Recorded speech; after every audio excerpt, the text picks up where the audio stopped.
Can you cuss on a live stream? Or do you bleep that out back there? Or am I pixelated in some way that makes me unidentifiable to people in 2/3 of the Southwest? You'll have your voice. Just the voice. The voice of the seminar. And it has been, for me, a great honor to be the MC of this event. You are a remarkable group of folks. I tell people that you have no idea who sits in this audience. I have treasured every minute in your presence. The extraordinary gift here is honoring your heroes, those people who have influenced so many of us here in this room and beyond this room with their work and their actions. Rarely do you get the chance to tell them that. So for me, this is the great reward, to be able to honor these people, and two of them are about to take this stage. Both shining lights, whose accomplishments and influence will be felt for generations to come in the history of photography. Maggie Steber is one of the most thoughtful and compassionate people that photography has led me to. I've never seen Maggie shy away from a new challenge in her work or her life. I've just never seen her turn away from anyone, honestly, in need, whether the subject of a photograph, a colleague, or a student trying to make their way. A number of Maggie's students have graced this stage over the years through her influence, and I'm sure many more will in years to come be here. So we want to welcome Maggie Steber. She's going to be with us, and she's going to take the challenge today for us with Carol Guzy. And I have wanted Carol Guzy on this stage for a long time, and I'm so thankful to have you today. In her time, Carol Guzy chose the path most difficult and made it an epic journey, a life's work showing dignity and the struggles of humanity, to see the best of us in the worst of times and offer hope to the vulnerable. With the belief that good really can't outrun evil, Carol lives what she photographs and has become a chronicler for the exiled and the displaced, a passionate voice for the desperate and the innocent. She is an embodiment of Margaret Burke-White and Dorothea Lange, and we honor her today in the tradition of one of the truly great long-term documentary photographers. Her primary body of work has been created in and for newspapers. In a time when media can truly be described as mass and new and social and even virtual, there are more and more places to publish the work of the long-term documentary photographers, yet there are less and less publications for long-term documentary photographers to work at. So Carol may be one of the last of a breed, but she will always be one of a kind. Please welcome Carol Guzy and Maggie Steber.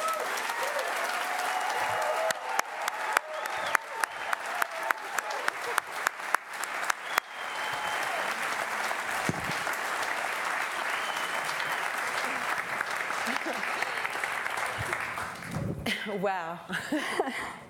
I don't know what to say after all of that, but we're so happy to have you here. And I just wanted to say, before we really start talking, what an inspiring, amazing day this is. And I think we're of a generation when there weren't so many women in this business. Plenty, but not as many as now. And there are even some wonderful women in the audience, even women who used to work at this magazine. Karen Kosmowski, I think, is here, and Annie Griffith, and Jody Cobb really worked here when it was quite male-heavy. We love men, don't get us wrong. Love those men, but I knew she was going to say that. Well, in a proper way, anyway. And also, many people may not realize that Sarah Lean is a remarkable photographer and worked for the magazine for quite a long time. And there are other women here who have paved the way for these extraordinary young women who lifted us up and into a place that it's rare that we really get to go, I think, in a collective audience like this. So today was an amazing day, and everybody's done, if they've either broken our hearts or given us hope, or anyway, it's been a fantastic day. So thanks so much. And now, Missy, the drinks and water. Actually, I am so honored to be on this revered stage and to be among all these creative souls today, and so inspired by everyone and everything that I saw that I can't thank National Geographic enough for having me here. I'm nervous as hell. But Don't be nervous. Because you're among people who these are our brothers and sisters out here. And a lot more sisters than used to be And back in the day, which is an encouraging sign. Yes, it is. Yes. Yeah.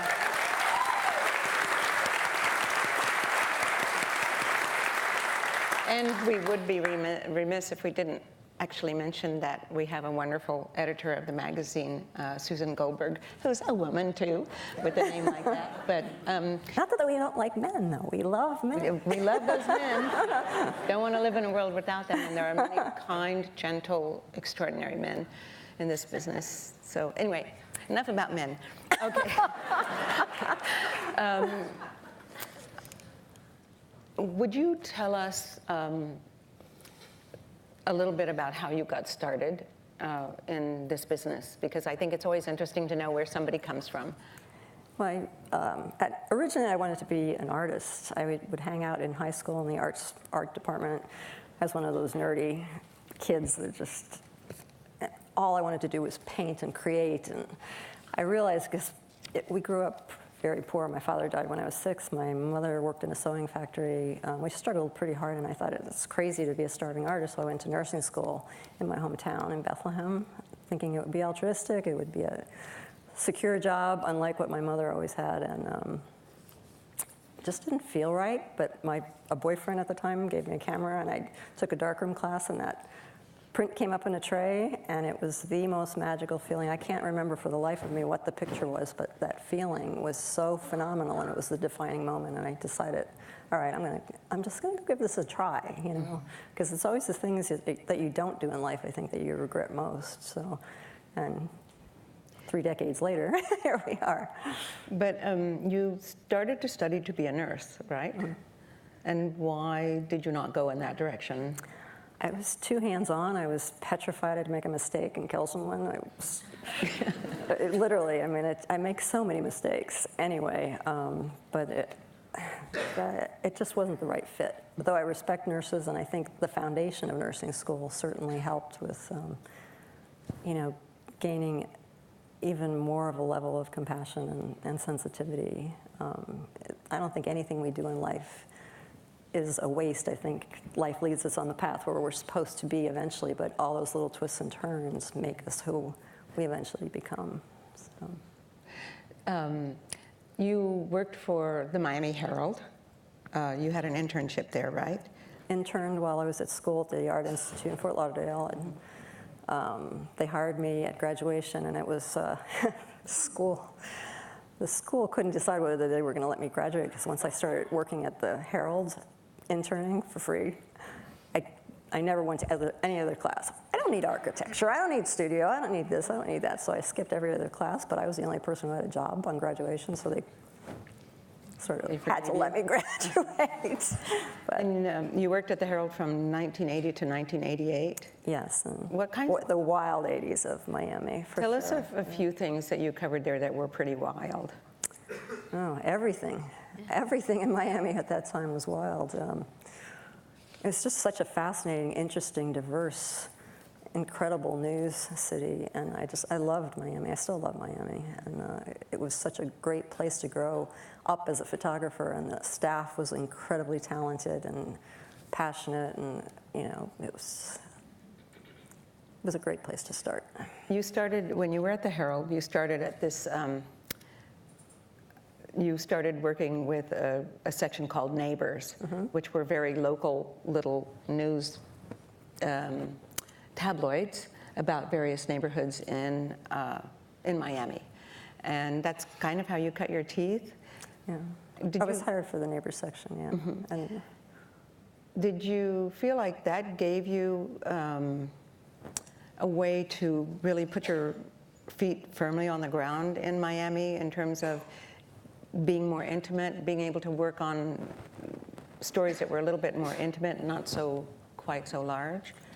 Absolutely, and we worked, 10 assignments a day, and ran around like crazy. But one of my coverage areas was Little Haiti, as it was growing, becoming this cohesive neighborhood that it is now, and it was just forming. And people were so interested in the Cuban experience at that time that no one was paying attention to this little, vibrant part of Miami. And so I did a project on that. and it led me to decades of covering Haiti and the Haitian experience. So. Yeah, it still doesn't get that much coverage, but Right.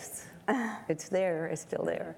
But I love having a connection. I love having a connection with the community, having readers actually take the time to like send you a note, or at that time it was people actually wrote notes. You know, now it's an email, but it's really, it's the riches, I guess, you know, of the business. And then you moved to the Washington Post in 1988, and until about 2014, more or less? Approximately. Okay. I've never worked actually alongside of you, but I've worked in Haiti at the same time, a place we both love dearly, and has probably cost us dearly in some ways, but I've watched you when you were working, and sometimes we've been covering the same sorts of things, the same moment. But I always thought you had this wonderful kind of, I don't want to say magical, but there's this thing about you when you're working, you're so in the zone, and you're a very quiet person. Some people Maybe not. Okay. Okay. I am an introvert. There's no question about that. But. Yeah. But there's something about being somebody who doesn't make a big noise while they're working, or make a big noise about themselves, that I wonder if that has a lot to do with the kinds of photographs that you've made throughout the world, but especially in Haiti.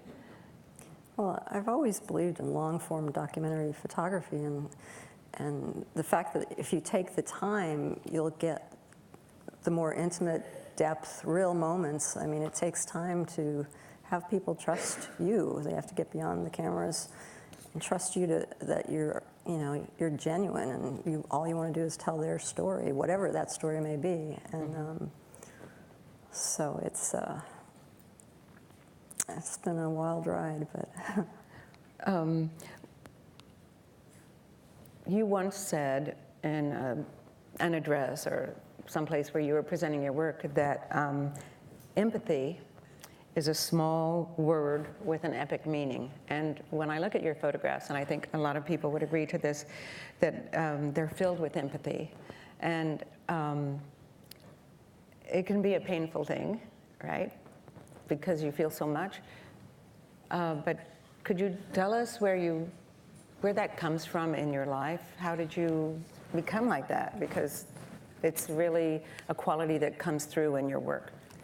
Yeah, there's, I think I definitely was born with an overdose of empathy, and you're right, it's a double-edged sword. It's a blessing and a curse. I think it certainly helps you create images that resonate more with viewers, because I almost become that person. It's like being a chameleon and putting on their skin, and I feel what they're feeling so deeply that hopefully it translates to the photo so that someone else can connect in the same way, and try to understand. You can never walk in someone else's shoes, really, but our challenge is to tell their story, as best as possible. So, I mean, empathy is the key word, but at the same time, personally, my heart's been broken probably 10,000 times harder than an average person in many, many ways. So, have you ever been photographing something, and when it's over, have you ever just sat down and wept? I cry when I'm shooting. I was so glad when autofocus came, because it's really hard to manually focus when you're weeping all over your camera. That's funny. That could be something Nikon and Canon, Leica could use. No, well, never mind. Okay. No, but honestly, when I was a kid, I believe in that selective compassion is something that's been the cause of a lot of isms, all the isms, sexism, racism, terrorism. I mean, when we decide who deserves mercy, who doesn't, and to me, all life has value. And I grew up, even as a young child, always rescuing injured animals, and I'd have little fist fights with boys who would pull spider legs off, because I'm like, if you were that spider. I mean, so it was so ingrained in me, in my DNA, to kind of, I don't know, protect the, the least among us maybe, or the most powerless, whatever. But I think every being on this earth deserves respect and dignity and caring and compassion and mercy. So. Well, was that something that you were taught at home? Like, was your family spiritual, or was that something that was ingrained in you from childhood, or is it just something you think you were born with? I think I was born with it. I mean, my mother and my sister, as I said, I grew up without a father, that took a huge hit as a 6-year-old little girl to lose my dad. I think it's probably defined a lot of my life and why I can't handle loss well. But I grew up in a small steel town. I mean, it was depressed steel town at the time. Now it's a thriving, beautiful little city. But my mom was faithful. She went to church. She forced me to go to church. But That's why we're such good girls. I know. My friend and I would always giggle in the back pews, and then we'd get kicked out, and it would be this thing. But I don't belong to an organized religion now, but I think I'm intensely spiritual, and I think that just comes from your soul, and probably from my mother and my sister, my family. They were decent people, decent people with values, and Well, we've been looking while we've been chatting. Oh, I'm sorry. No. I haven't even been looking. No, yeah, I keep reminding myself. But so we've been seeing a variety of your work, but then we started looking at Haiti, where you've worked about 15 or 20 years, would you say? Decades. I mean, I covered it nonstop for a few decades, actually. So I wanted to talk about this particular picture. So you've covered 2 major events there. One was the return of President Aristide, who was the only democratically elected president after the fall of the Duvalier regime and many coups d'etats. And that was a big event, and then the earthquake. But this is a picture that you took when Bill Clinton decided to return. Well, Aristide was overthrown in a coup d'etat. And after 3 years in exile, Bill Clinton decided to return him to power. And can you just tell us a little bit about what was going on? And then I would like to ask you a few questions about that picture. Well, I had covered Haiti for so long, and it was really hard to get the attention of the world community. It was hard to convince editors to keep going back and doing stories there because very few people cared. It's a tiny country off the map of concern, and but it was the spirit of the people was so rich and so amazing, and I fell so in love with this country and these people, but it was obviously in constant chaos and anarchy and turmoil and coups d'etats, and this was the one point where I thought, finally someone's trying to help, and I felt this whisper of hope in the air that it was tangible, and unfortunately, things didn't stay. Poor Haiti gets slammed all the time, but this was one of those times when I actually saw kids playing on the street again, smiling that radiant Haitian smile, and Bill Clinton actually he had this picture hanging in his private office. They used to always take us to the private office to the Oval Office to meet the president when you do the White House News Photographer contest. And so I gave him a print, and then the next year I came back, and he grabbed my hand, and he said, "Oh, I love that picture. Come, let me show you where it is." And the Secret Service went crazy. It was, I think, before Monica. But it literally was like one of those moments in my life. I'm like, oh, I wish I had video of this. But he took me and he showed it was right over his personal desk, and now it's hanging in the Clinton Library. So. Well, this picture is really interesting to me because I was at the same event when some kind of, I think it was a bomb went off. Grenades. Yeah. So the Marines had been sent in before Aristide could be returned because they had to clean up the country. There were people, there were gangs, it was very dangerous. Everybody had guns. The army was really, really dangerous, and people were starving to death and being killed. So he sent in the U.S. Marines to clean everything up. And so this bomb went off. This was down by La Saline, right? And there were a lot of photographers there, but, and the bomb went off, and you took this picture. And the thing, so I have looked at this picture for such a long time, because to me it works on two levels. And one is that this young Marine is reacting to something just having happened. Well, Amazing. actually, the crowd pulled that man. They were about to kill him. They thought he was one of the guys that had thrown the grenades that had killed and injured a lot of people in this very joyful pro-democracy march.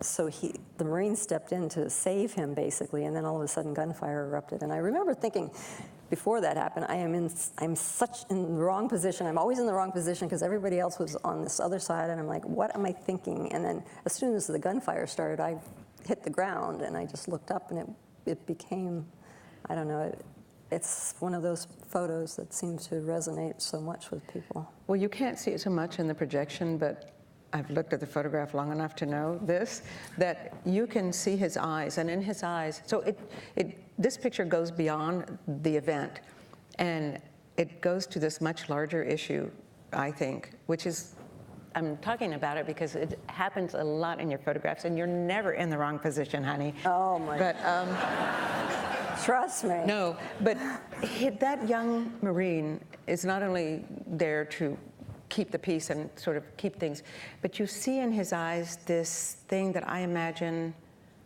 goes through the minds of anybody who's a soldier, who realizes that anything could happen any second, and it could even mean my death. He wasn't afraid, but he had this realization in his eyes that this was a very serious thing, and that maybe they hadn't expected it to be, because it is a little country. Oh, it's a little country, but it's a remarkable and sometimes very violent country, but also extraordinary and beautiful. And you have so many beautiful pictures from Haiti. Not so beautiful. And even the pictures that are tough, where we see violence or we see sadness and poverty, and of course we see that, right, there. But they're so beautifully executed, which sounds kind of strange to say, oh, look at this, how beautiful the fire is. But they're such precise depictions. Your work is such an example of such a precise depiction of something, and at the same time, the pictures are always very emotional. And if people who haven't ever been to Haiti have no idea what this is like, but it's kind of like angels and devils fighting it out on the head of a pin, wouldn't you say? Yeah, something like that. Poetically said, yes. And then you also covered the earthquake in Haiti, and I think we're not there yet. But, This was yet another coup. These are just a few pictures of, it was just endless, It was so sad because little kids, they would grow up going to the school bus, stepping over, bodies skinned alive. There was such horror in Haiti. It's the most intense place I've ever been in my life, in both beautiful, amazing, rich ways and horrific. Yes, it's true. Ways. It is the most extreme horror and the most extreme beauty. Yeah. And it's like the portal between heaven and hell, and there's nothing in between, right? It's an amazing place.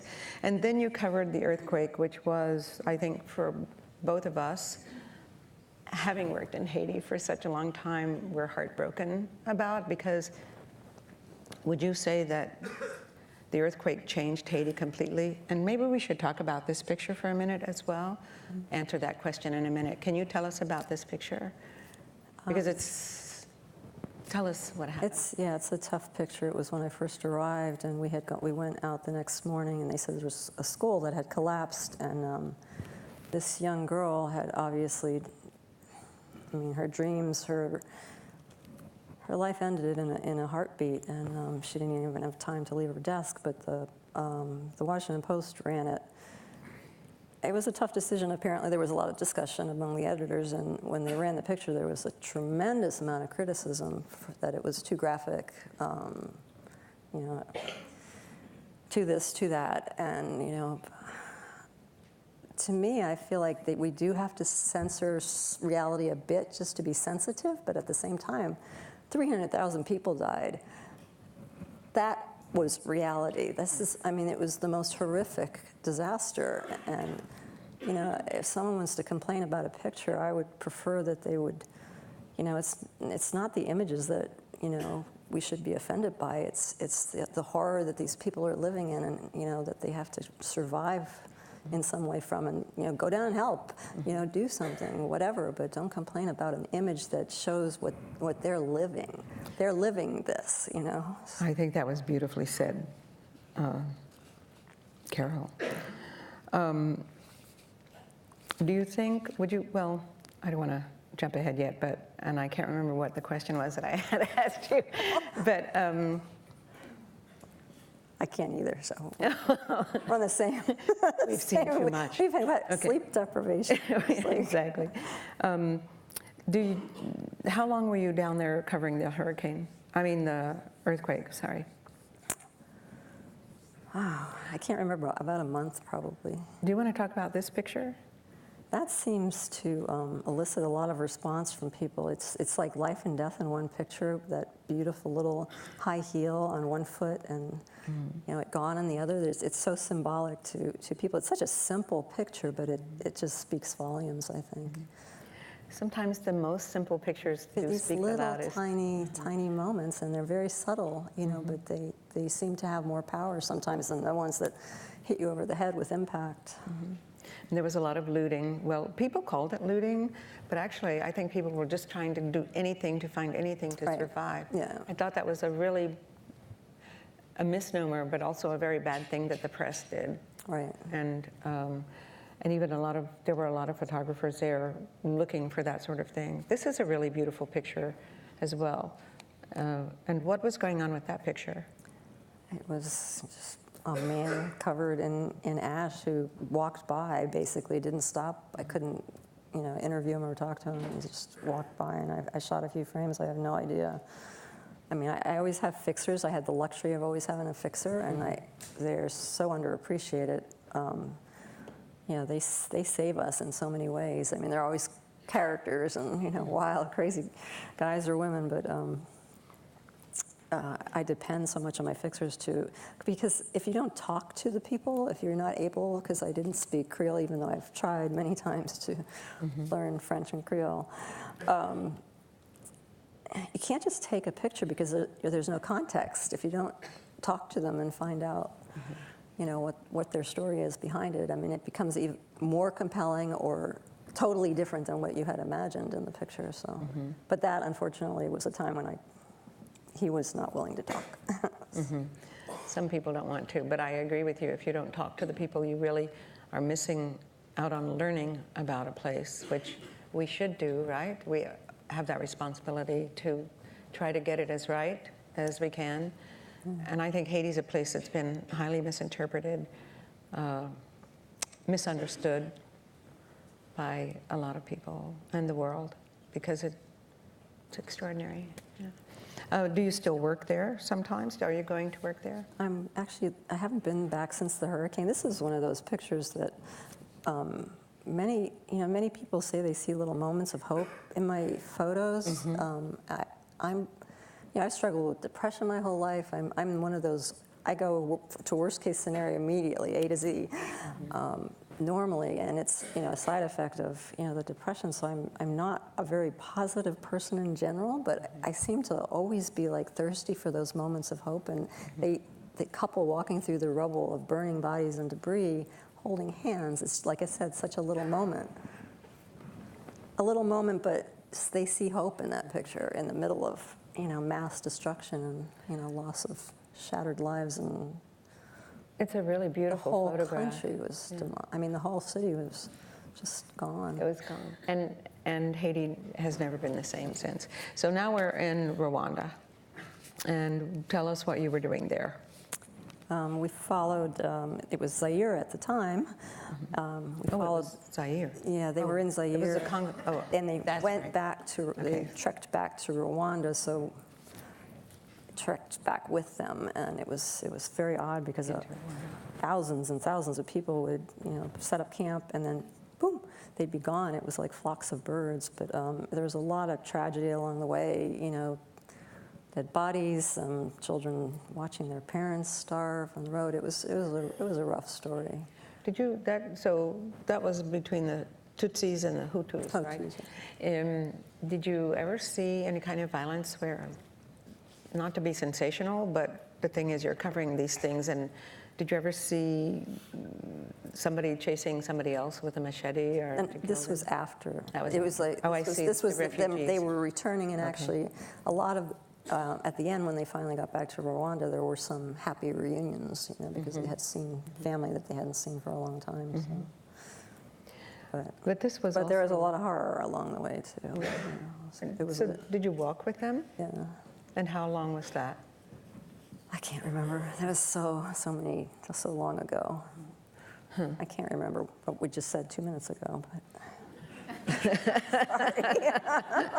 I think they're taping it, so we can look back at it and we'll take notes. Oh, taping it, yes. Oh my gosh. So you won 4 Pulitzer Prizes and were twice a finalist. And which of these stories that we've seen so far did you win for? It was the mudslide in Colombia We in haven't seen it. '86 when I was at the Miami Herald. I shared that with Michael Dussel.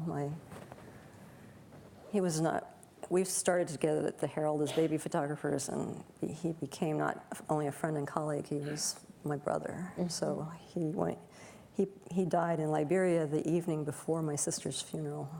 Oh, That- my. One of the worst times in my life when I lost my mother, my sister, Michael, friends, pets, job, everything.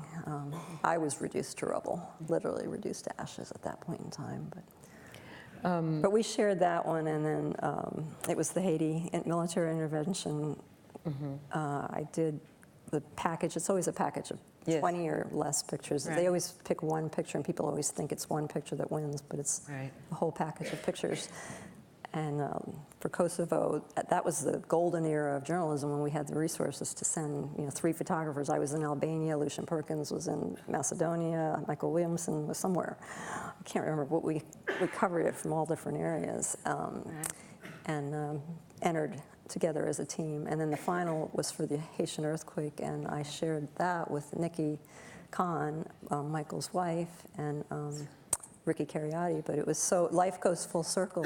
Michael was so proud of her and us, and it was a moment that just personally was meaningful.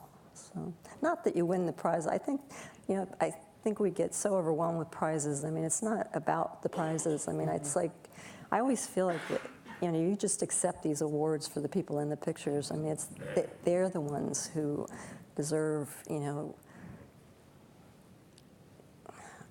they deserve a lot more than they usually get, and certainly a lot more than an award, but they open up their lives at their most intimate moments. So. I always feel like the pictures belong to They belong the to people in the pictures. They belong to them. They're not ours. I mean, it's not about making great pictures. It's about telling their story. And if you start, I give presentations to young students a lot, and I try so hard to say, please, please, please, it's not about making a beautiful image.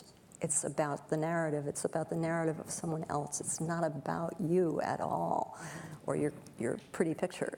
It's about their story. So it's a much different way to think, and it's critical, vital to think that way and feel that way. Most importantly, if you really want to honestly tell someone's story the best you can. I think so too.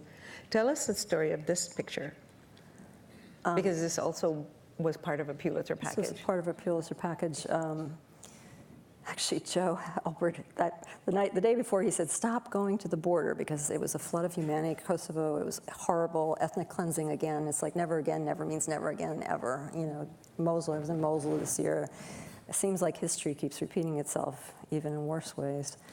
But the border was where, it was where everyone was coming. And so I, of course, I didn't listen to him. I mean, but he expects it. He used to expect that all the time. So I went to the border and followed this one group of people to this camp where they had a fence, and all the families would wait and wait and wait to see if their family members had survived, because many didn't. And some reason, my instinct was to stay near this family, and my friend Tom Hurst was with me, and he was against the barbed wire, actually. But I stayed there for the longest time, and he kept saying, "Why are we staying here? Look, there's other things going on." I said, "I don't know, I'm just having a feeling." And I think our instincts are so critically important, especially as journalists. It's like, my head always leads me astray, but my gut's never, ever wrong, ever. And eventually, their family came, everyone had survived, the grandparents. It was such a joyous, people look at this picture and they think it's something horrible until they read the caption. I did too. And it symbolically sort of says, war and innocence in a certain way, but it was actually this unbelievably joyous reunion where they were passing not only this child, but many babies back and forth for a while. My poor Tom, we were squishing together. He was so bloody from the barbed wire. But when they had stopped and calmed down a little bit, we both stood back and we said, wow. It was one of those wow moments where you knew that you had witnessed something that was, it was so very beautiful in the middle of all this horror that was happening, that it took our breath away. So. And you have some other pictures, I think, in this work where there were moments of joy. I can't see if it's not one of them, maybe, but no, that's. I don't want to keep switching glasses. So, but you did see moments of joy there as well, right? I think there are always moments of joy or such tenderness or such courage or some little gesture that someone does in the middle of like madness or chaos or horrific conditions, or it's there every single time if you just look for it, and it's almost the only way you can save your own sanity and keep faith in humanity itself, by looking for those moments as well and having some balance. Because if you show people only the bad and only the problems and never the beauty and the grace of spirit that people have, I think you lose them, You do them a disservice because you're not describing them fully. Right. And that's making a balanced report, although sometimes I think people only look for the suffering because it's more dramatic. They remember those pictures, of course, more, but. Were you ever in a life-threatening, well, there's a little joyful picture right there. Well, there you go. And I think there was one before that, but. Kids are so resilient, it's amazing. Children are amazing. Yeah. They're amazing. Neither of us have them, but you don't have to have them to know that, I think. Yeah.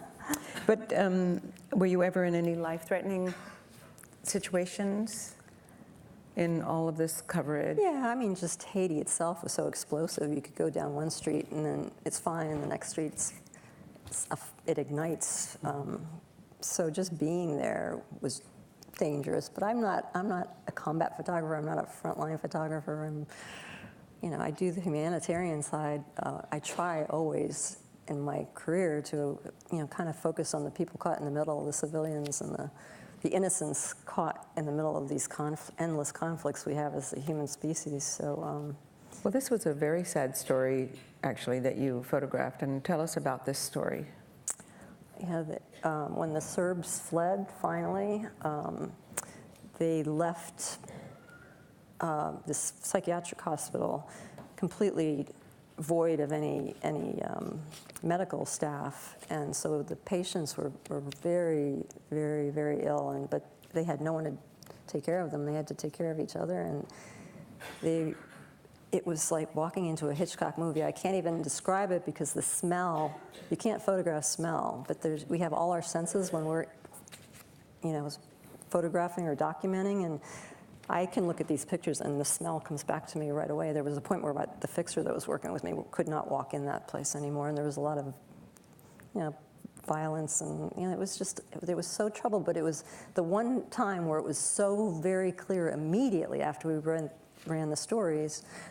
The aid groups came in, cleaned it up, helped them, got them, nurses and the staff that they needed to take care of them. And so it was the power of the photograph. I mean, it was really apparent in this case. Sometimes it's incremental, but in this case it was immediate, and it was so gratifying to think that, okay, you know, sometimes we witness these horrible things, but it's for a purpose, it's for a reason. And I think the general public sometimes doesn't realize that true photojournalists, documentary photojournalists, do really care, and we're not vultures, and we're not trying to just make good pictures. I mean, there's a reason for taking these pictures, and it's to make change, and it's to help, or at least to enlighten someone, I think. So you really believe that photographs can change things? Yeah, I still do. After all this time, I still idealistically have that notion that, and especially in this day and age with all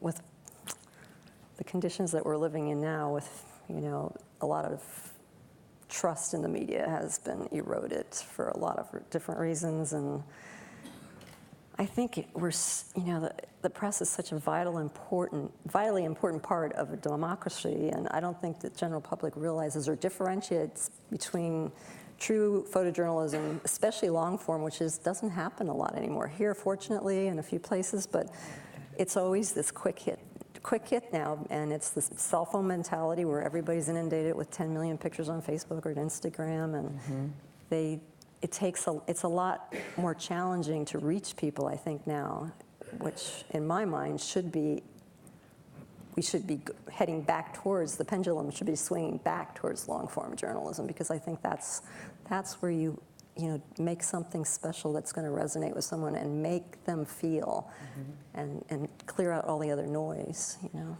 How long did you stay in that hospital? Well, too long for my fixer. He was like, all right, we're done, right? We're done. No, I felt so bad for these people. I don't know, it probably was only a week, but it felt like a lot longer. A week's a pretty long time, though. I just have to put these glasses on. Okay. What do you do when you get discouraged? And what do you do about that? Well, I've had, I'm very open about talking about, I've had meltdowns, emotional meltdowns. I had the worst experience of my life, losing both my mom and my sister to Alzheimer's. I took a leave, and then, like I said, Michael died the evening before my sister's funeral. I lost pets, friends, my job, everything. On every layer of life, I had loss, and I was so overwhelmed. I couldn't grieve for one before I had to start caregiving for another. And it got to the point where I literally felt like the earthquake was under my feet, and I fell into this well, and I became ashes. Hope died in my soul, literally, and I felt like I would never smile again. I didn't want to take pictures anymore. I was done. I just kind of gave up. I gave up at that point. I was broken. I was completely and utterly broken, and I think a lot of people do have issues, and I feel like it's so, so important, because I remember I went to bereavement counseling and support groups, and everybody was saying the same thing, that our society doesn't deal well. We don't deal well with each other on, about emotional trauma, about PTSD, depression, especially journalists. There's a lot of PTSD, and I know for a fact a lot of photojournalists especially, have contacted me because I would throw a lot of stuff out about grief on Facebook for a while, because I was on a mission to sort of make people understand, or open a dialogue at least, about that we don't have to put that mask on of strength and pretend we're not feeling anything. We spend our whole careers photographing other people's most intimate moments, their joy, their sorrow, and the human condition, yet many times we don't have the courage, or society doesn't, or workplaces, whatever, don't allow us that freedom to have that courage of transparency, to talk about it with each other and embrace each other. And I'm done apologizing for crying. I've done that all my life, and I can do it anymore.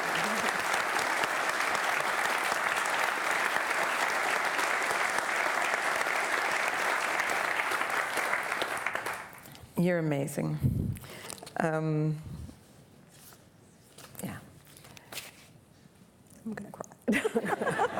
I'm sure there's not one person in this room who hasn't wept before, so you're among good company. And it takes so little to help each other, especially with grief and, you know, and everything else, depression, PTSD. All you have to do is hold a hand, listen.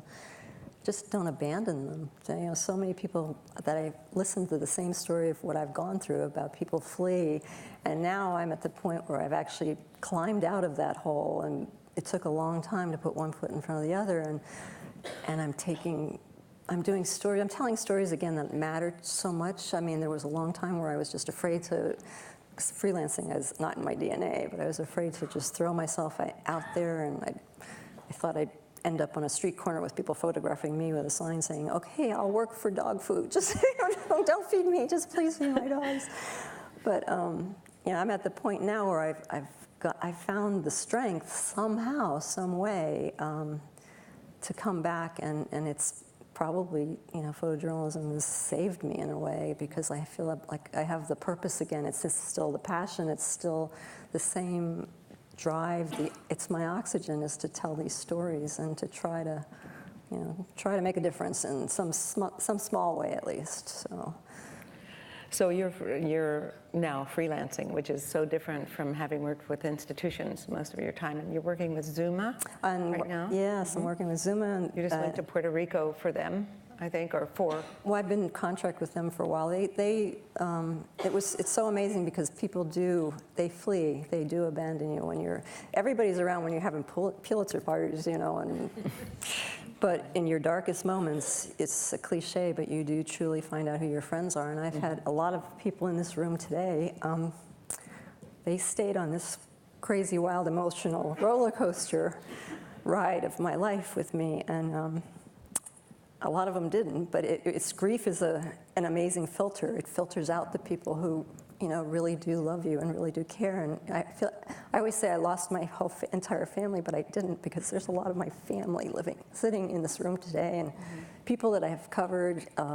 My godchild, Mamuna, I photographed her, a Sierra Leone amputee, and 4 years I took a leave and did that story, and eventually the people that adopted her, the family in DC, they adopted me with Mamuna and then made me her godmother, and it was probably one of the greatest honors of my life.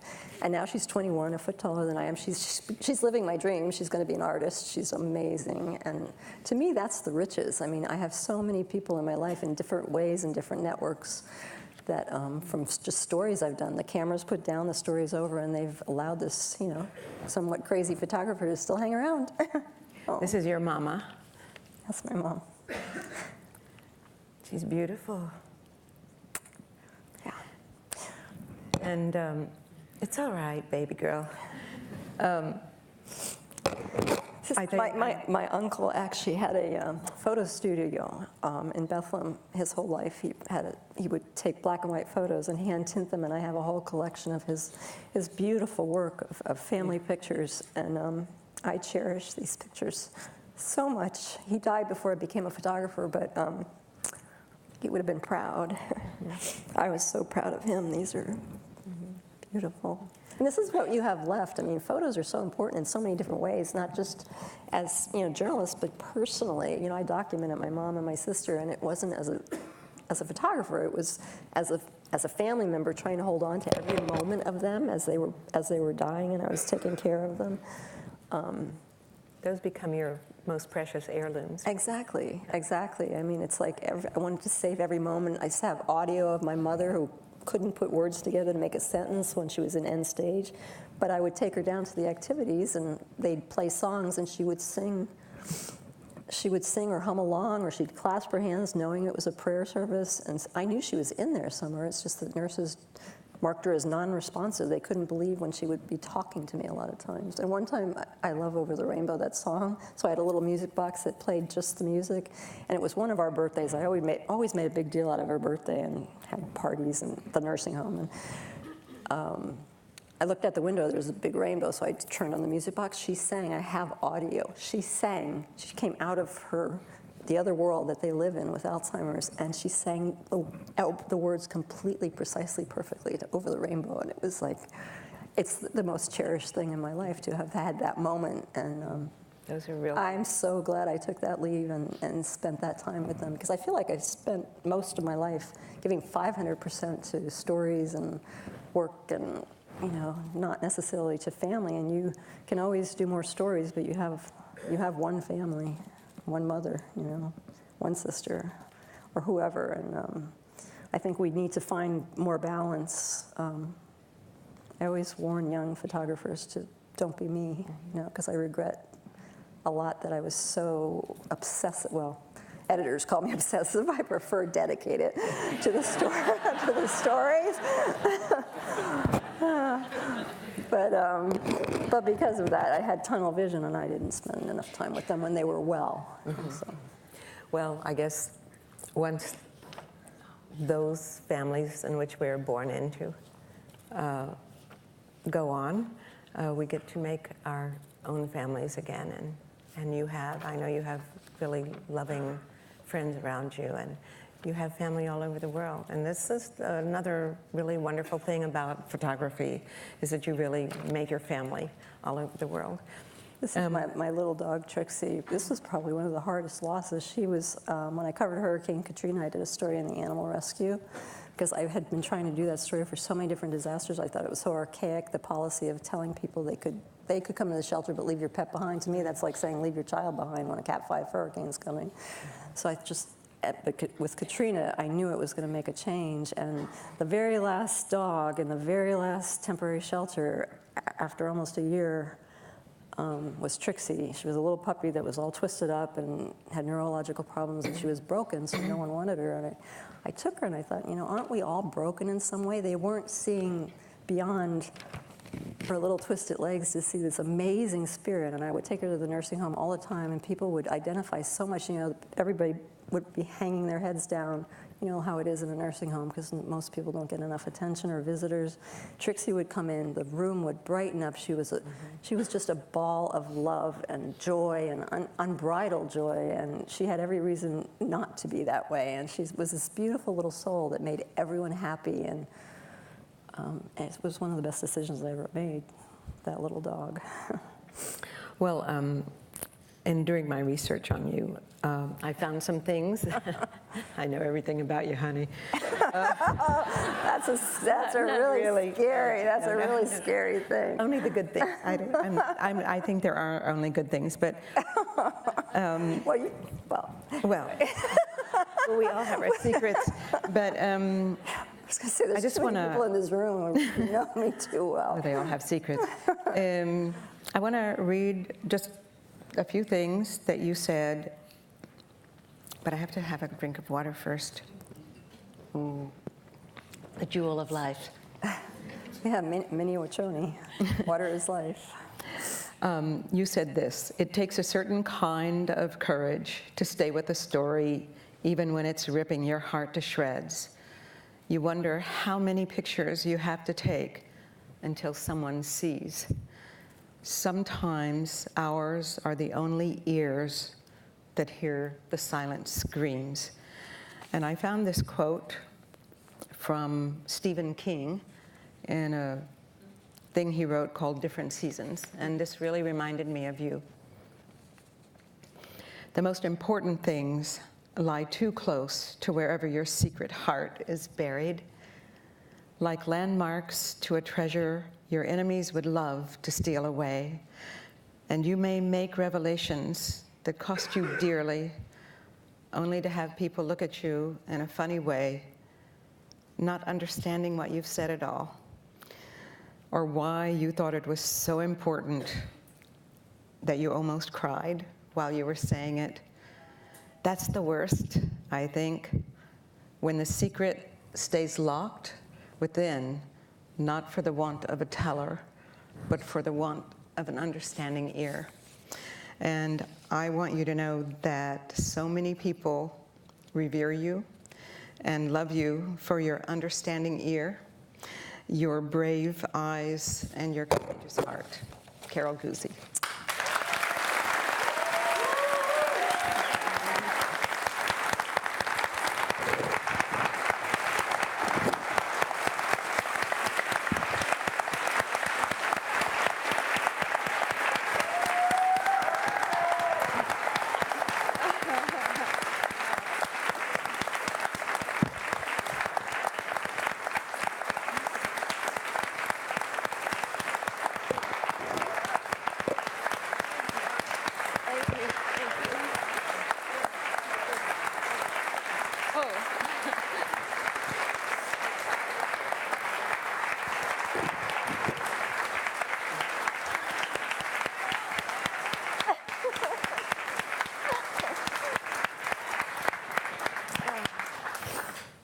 Thank you so much from the bottom of my heart. That meant the world to me. I'm sorry. But see, I'm not going to apologize. I'm crying. I'm not going to say I'm sorry. Could I leave? Are you up to answering a few questions? Sure, yeah. We'll have yeah. some microphones come down. Maggie, have a seat. We're going to bring him down here. I know there's got to be something here that was incredible. Can't looking for a single. I think you have quieted this room like it's never been quieted. There's a young man there that's got one, and I think there's something coming over here. But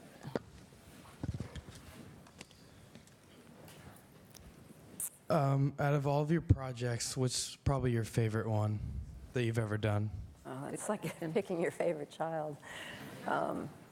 It's hard because every story, every experience that you have with whatever it is, people, animals, the issue, it becomes part of your soul, part of your DNA. And I've covered Haiti for decades, so of course it's a beloved place. The people are my family. I have kids I've taken care of forever down there they call me mom.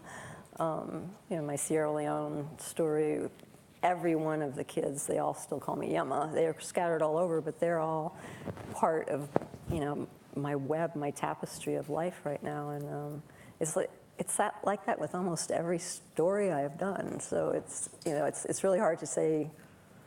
It's such the riches of my life. Like I said, we'll never get rich as photojournalists for sure, but especially right now, me. But I feel like so blessed, to have had the experiences and the people and the ones who stayed. They've stayed throughout my whole life. They started as a little story and then ended up becoming lifelong friends and family. So all of the above. Even the smallest assignment that you would do for the newspaper, it may be mundane, to the photographer or to me or whatever, but it would be really, really important to that person to have their child on the Metro front the next day. So you have to give it your best because that picture is going to hang on that refrigerator for a long time. That means all the world to them. So we owe everyone our best. It's a huge responsibility to tell people's stories. I take it so seriously. And a privilege. I think we'll call it at that. Thank you again so much.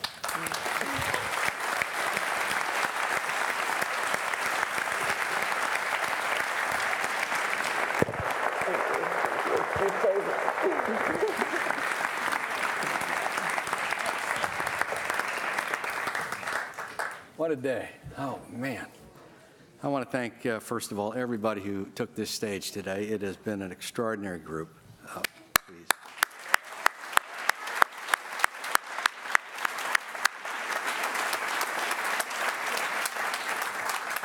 And it would not have been possible, honestly, without the support of BMW and Nikon. Please thank them.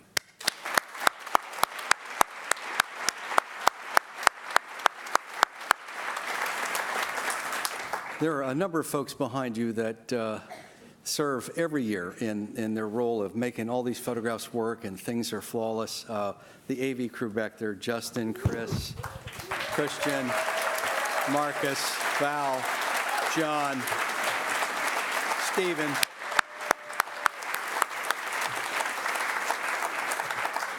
Always the best. I thank you, my team that we've had this year. This has been one of the all-time great projects of putting this one together. I've never worked with a group of folks who care so much about the people on this stage today. Let's have a drink. Hope to see you. I'll buy you something. If you're interested, young Jim Sugar is here, and he would love to make a group picture of you if you want to get in that middle thing. Otherwise, we'll see you across the hall. We'll see you next year. Thanks very much.